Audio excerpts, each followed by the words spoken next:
বাঙালির জাতীয় জীবনে অবিস্মরণীয় ঘটনা ১৯৭১ সালের মুক্তিযুদ্ধ। ২৬শে মার্চ স্বাধীনতা ঘোষণার আগে প্রায় প্রতিদিন ছিল ঘটনাবহুল।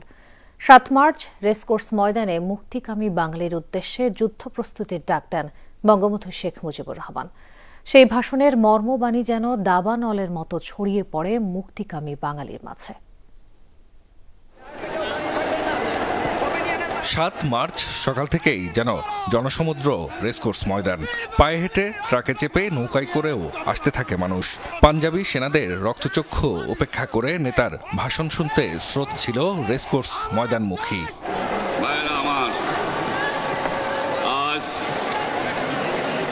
দুঃখ ভারাক্রান্ত মন নিয়ে আপনাদের সামনে হাজির হয়েছি।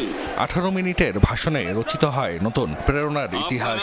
তুলে ধরেন 23 বছরের বঞ্চনা, শোষণের দিনলিপি। 23 বছরের করুণ ইতিহাস, বাংলার অত্যাচারের, বাংলার মানুষের রক্তের ইতিহাস। বজ্র কণ্ঠের ভাষণে নতুন কিছু ইঙ্গিত পায় মুক্তিপাগল বাঙালি। সবার হৃদয় স্পন্দনে বাজে প্রত্যেক ঘরে ঘরে দুর্গ গড়ে তোলার ডাক। রক্ত যখন দিয়েছি, রক্ত আরো দেব, এই দেশের মানুষকে মুক্ত করে ছাড়বো ইনশাআল্লাহ। বঙ্গবন্ধুর ৭ মার্চের ভাষণ যে কোনো শোষিত জনগোষ্ঠীর জন্য সবসময়ই আবেদন সৃষ্টিকারী।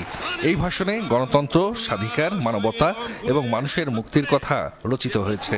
এবারের সংগ্রাম আমার মুক্তির সংগ্রাম, এবারের সংগ্রাম স্বাধীনতার সংগ্রাম।